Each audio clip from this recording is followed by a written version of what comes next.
Ya, selanjutnya kita akan lihat bahwa teorema binomial yang tadi kita sudah lihat.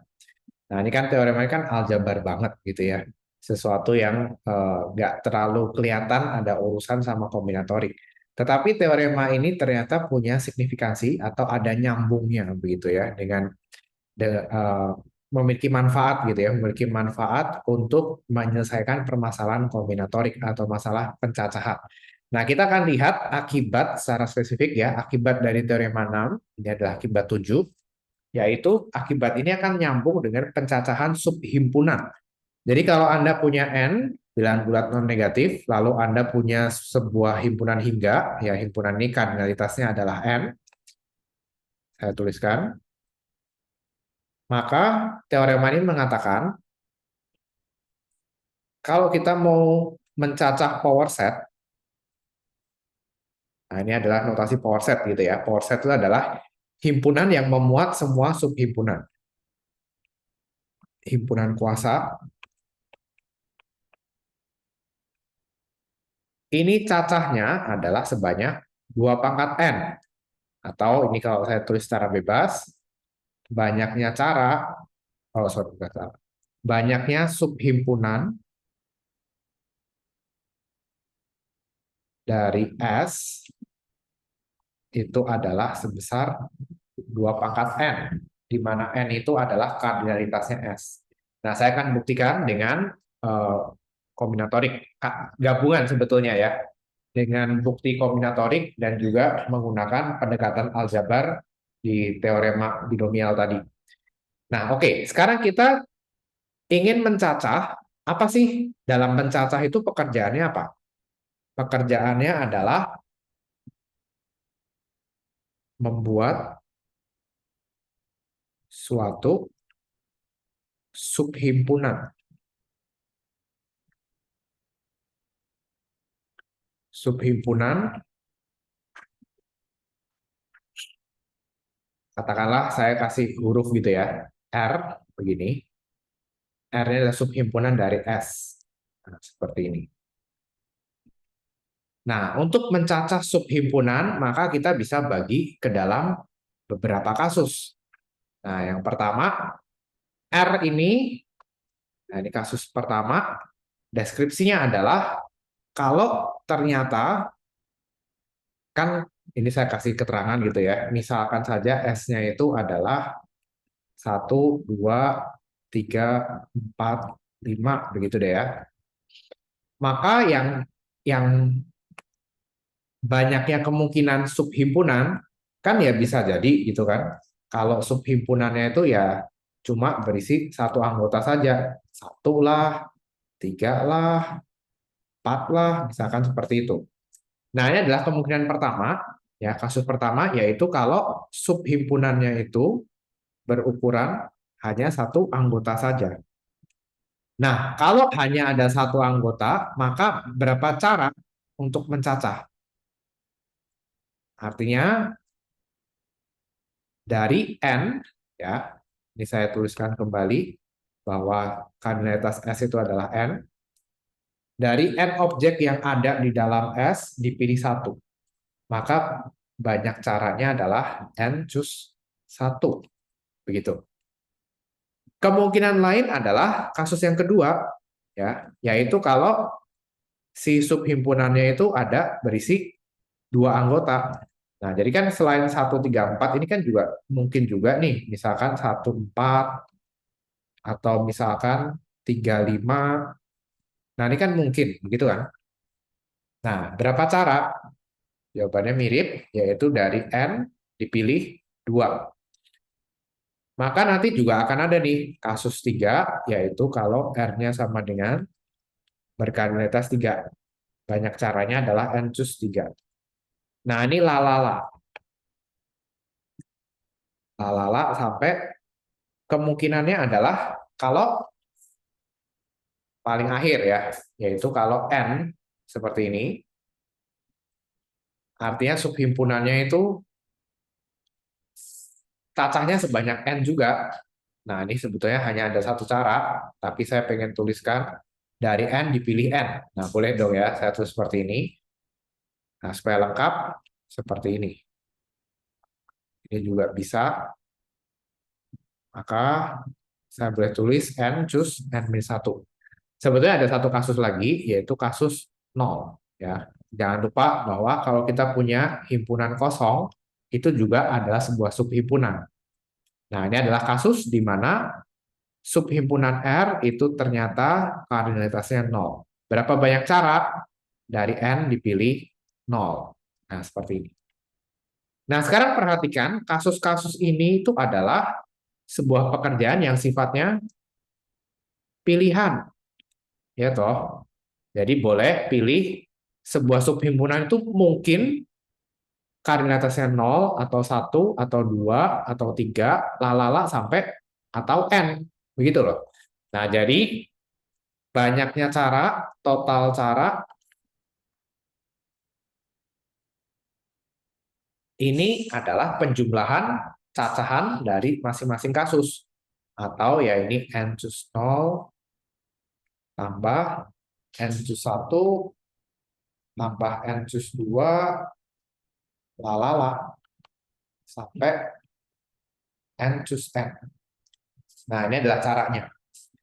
Nah, sekarang kita pengen tahu lebih lanjut. Oke, kalau ini saya jumlahkan, itu hasilnya apa sih? Nah, ini bagian yang bagusnya. Ya, sekarang kita akan gunakan teorema binomial. Nah, sekarang pandang penjumlahan ini. Ekspansi dari ekspresi berikut. Nah, ini mungkin agak membingungkan. Kenapa saya mau melakukan ini? Jadi coba bayangkan ya, 1 tambah 1 dipangkatkan N. Nah, ini tapi saya mau lakukan ekspansi. Jadi ini maksudnya begini. Anggaplah bahwa si X-nya itu 1, Y-nya itu sama dengan 1. Lalu kita ekspansikan X plus Y pangkat N, gitu loh. Nah, dengan teorema binomial, hasilnya akan jadi N cus 0. Ya, sebetulnya ini adalah X pangkat N, gitu kan ya. Tapi ini akan menjadi 1 pangkat N, 1 pangkat 0. Nah, begitu. Jadi lucu, begitu.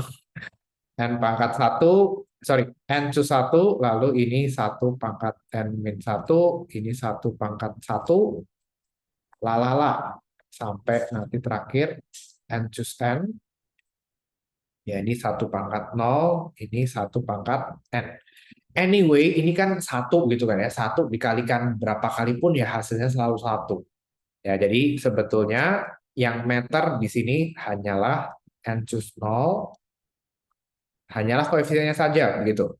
N cus 0, N plus 1, sorry, N cus 1, lalala, sampai N cus N. Nah, padahal secara aljabar kita juga bisa memandang begini kan, 1 tambah 1 pangkat N itu sama dengan berapa sih sebetulnya? 1 tambah 1 kan 2. Ya berarti ini ya 2 pangkat N begitu. Sehingga kita bisa lihat 2 pangkat N dengan binatang ini sebetulnya adalah sama.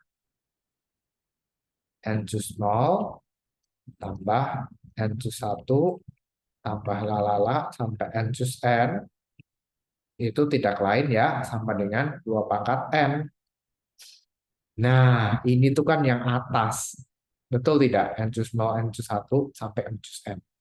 Jadi kesimpulan besar kita betul bahwa banyaknya subhimpunan dari S adalah 2 pangkat N. Nah, ini adalah bukti kombinatorialnya.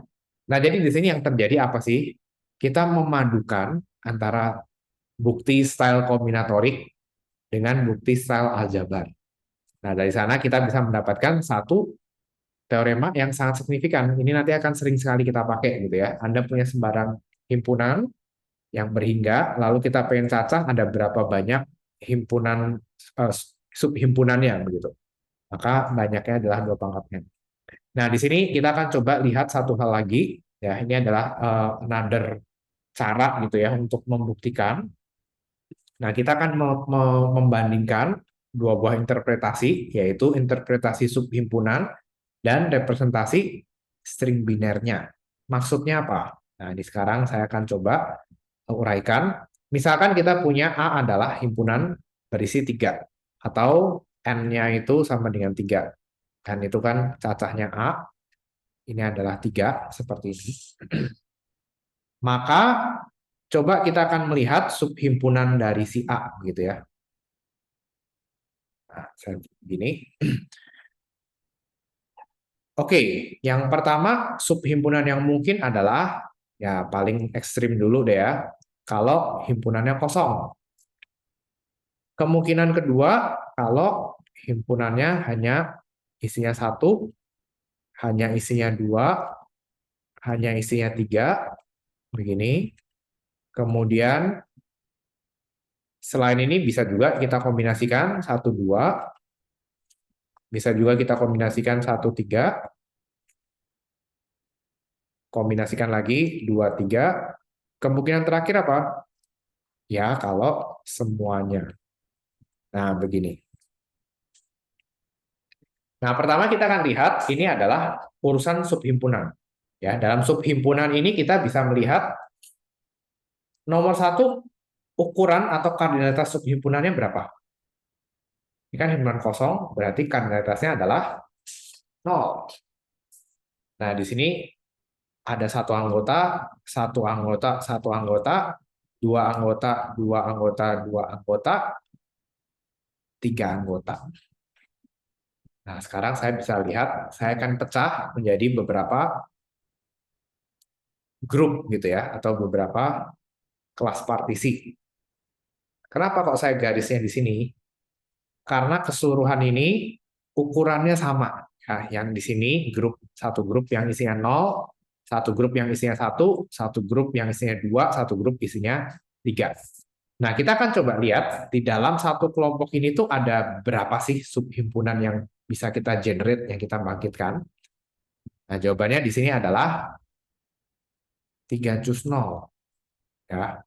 Lalu di sini adalah 3 cus 1.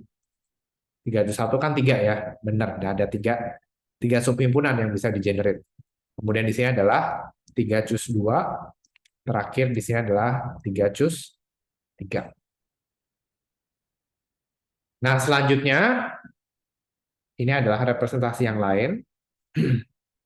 Nah, coba ini kita akan pahami ulang begitu ya. Kita akan pahami ulang objek subhimpunan ini dengan perspektif yang berbeda. Ya, kita akan lihat bagaimana ada atau tidak angka 1, 2, dan 3 dari masing-masing.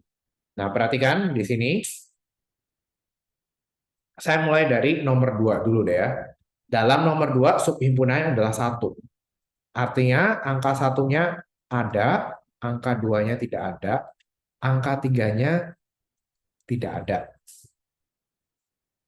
Saya coba ke yang nomor 6. Di sini angka 1-nya ada, angka 2-nya tidak ada, angka 3-nya ada. Nah, kondisi ada tidak ada ini bisa kita tuliskan ulang dalam bentuk string biner. Kalau ada, Anda tuliskan 1. Kalau tidak ada, Anda tuliskan 0. Nah, kemudian yang di sini bagaimana? Ada, tidak ada, ada. Nah, coba Anda pikirkan yang nomor 4. Yang nomor 4 nih string binernya seperti apa? 1-nya tidak ada, 2-nya tidak ada, 3-nya ada. Berarti menjadi 0, 0, 1. Gitu. Nah, sekarang coba Anda pause video, Anda coba kerjakan yang nomor 5. Nah, nomor 5 ini harusnya ada, tidak ada, berarti 1, 1, 0. Nah, sekarang saya tanya, kalau misalkan 0, 1, 1. Nah, string biner ini adalah representasi untuk subhimpunan nomor berapa? Coba Anda pikirkan, Anda pause dulu. 011 ini adalah kondisi di mana 1-nya tidak ada, 2-nya ada, 3-nya ada. Berarti ini adalah posisi di sini. Betul tidak? Tidak ada, ada, ada. Nah, oke, Anda bisa Untuk latihan Anda coba lengkapi dulu tabel ini. Anda pause dulu, lalu Anda lengkapi. Nah, jawaban yang benar adalah seperti ini. Tidak ada, tidak ada, tidak ada, 0, 0, 0. Di sini tidak ada, tidak ada. Berarti ini 0, 1, 0. Terakhir, semuanya ada, 1, 1, 1. Nah, jadi dengan kata lain, Anda bisa lihat ini adalah cerita tentang subhimpunan. Cerita tentang subhimpunan di mana banyak caranya atau cara mencacahnya adalah n cus 0, n cus 1, lalala sampai n cus n. Sementara di kolom yang sebelah kanan ini urusan berbeda, ya, urusan string biner. Nah, jadi ini seperti teknik dalam kombinatorik gitu ya. Kita mau mencacah hal yang dalam hal ini halnya berbeda gitu ya, objeknya berbeda, tetapi kita bisa ada pengaitannya gitu ya. Untuk setiap subhimpunan kita bisa konversi menjadi representasi atau versi dari si stringnya. Demikian juga kalau Anda punya sebuah string, Anda bisa convert menjadi bentuk subhimpunannya. Nah, string biner ini string biner dengan panjang n. Ini Anda sudah belajar. String biner itu panjang n, setiap digit ada dua kemungkinan, berarti banyak cara untuk mencacahnya adalah 2 pangkat n. Nah, maka Anda bisa katakan bahwa dua hal ini walaupun ekspresi berbeda, tapi pada hakikatnya adalah sama. Nah, jadi kalau cerita kombinatorik itu seperti itu ya. Jadi kita melihat objek berbeda, tapi ternyata cara cacahnya sama. Atau mungkin objeknya sama dengan cara mencacah yang berbeda, bisa kita sama dengankan. Nah, itu menghasilkan sebuah identitas kombinatorik. Nah, demikian.